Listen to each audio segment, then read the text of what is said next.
Yo mga idol, so yun meron tayo dito kutsinta mga idol. Gusto nyo bang malaman kung paano to gawin nang wala tayong kasaba flour?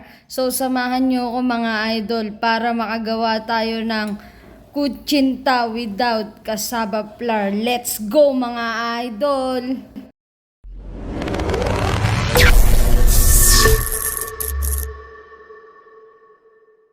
So yon mga idol, umpisa na natin gumawa ng ating simpleng kutsinta. So yon mga idol, meron tayong ditong bowl.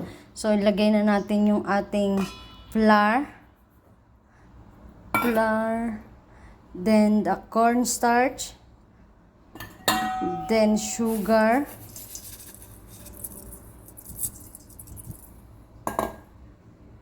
then mix natin mga idol, mix well.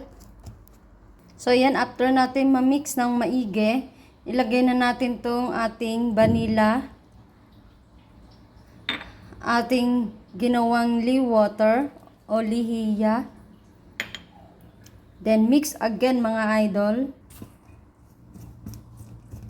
Then lagyan na natin ng tubig at i-mix natin ulit.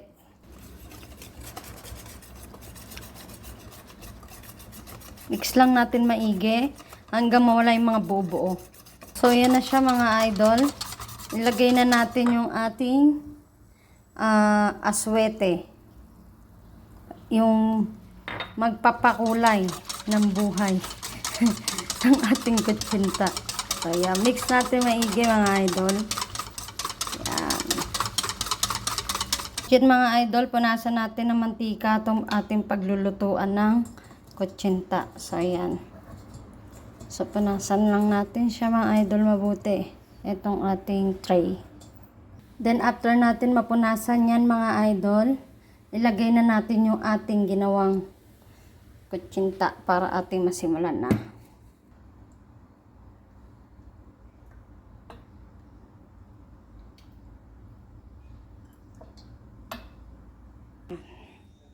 So ayan na siya mga idol.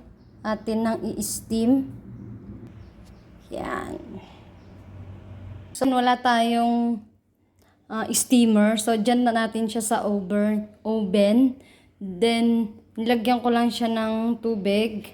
Tapos yan para maging patungan niya. So ilagay na natin tong ating tray. So ayan na siya mga idol. Takpan na lang natin siya. Yan, takpan natin ng ating foil. Then umpisan natin mga idol. See you later. Alipas ang isang taon. So yan mga idol ang ating kutsinta. See? Perfect mga idol. So yan mga idol. So ayan ang ating nagawa mga idol.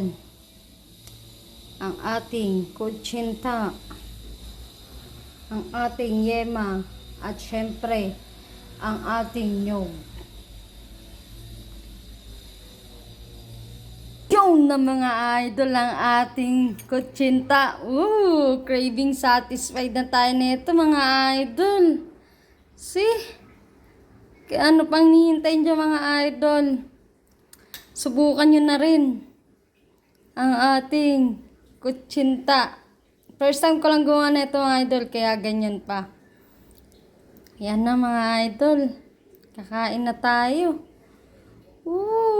Yummy mga idol. Sticky talaga siya. So ano pang hinihintay nyo mga idol? Subukan nyo na rin ang ating kutsinta. Ayaw pa magpatanggal.